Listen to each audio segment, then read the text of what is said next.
going to learn how to make this giant frog here today. A lot of times when you're doing figures, part of the problem is building the base of it without making it too heavy.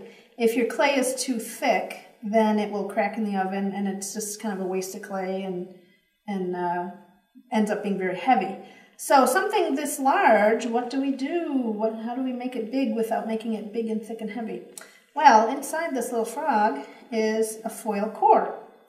And this is a very common way to kind of bulk up your figures, to make a very lightweight foil core and then put the clay over the top of that.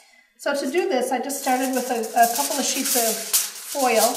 I literally just take some foil and crumple it up and start to kind of form the basic shape you want.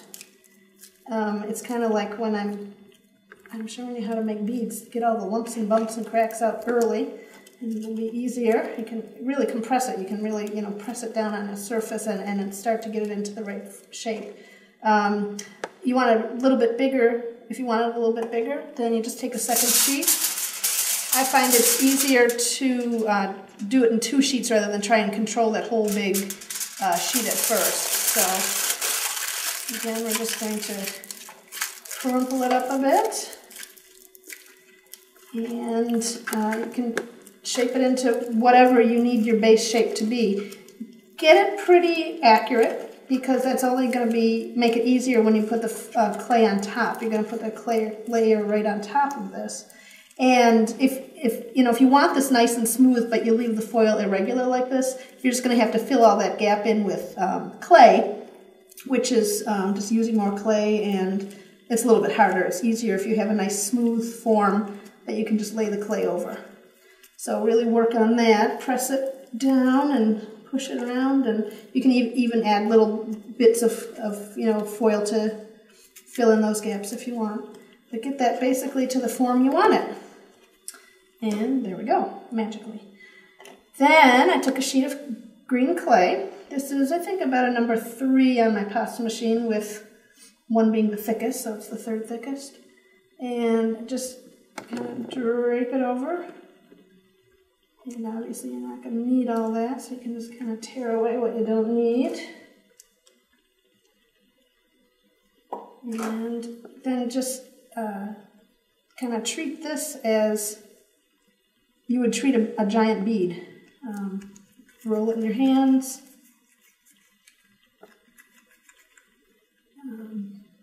Get all those lumps and bumps and cracks out now. And you can really press it into the core, into the foil core, to fill in those gaps, and you get a nice smooth surface. Roll it just like you'd roll a bead.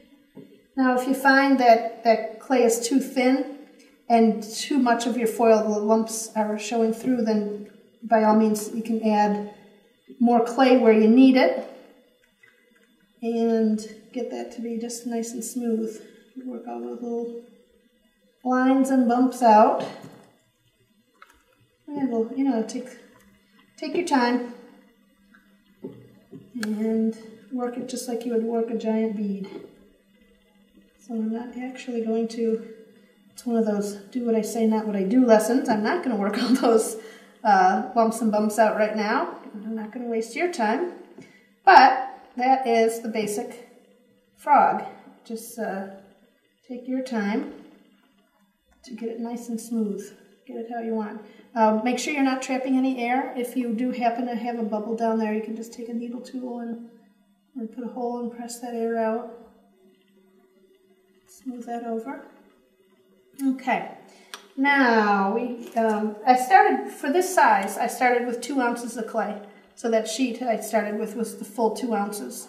So with what's left, I'm just kind of going to eyeball the proportions for the arms and legs. Well, I guess are there 4 legs?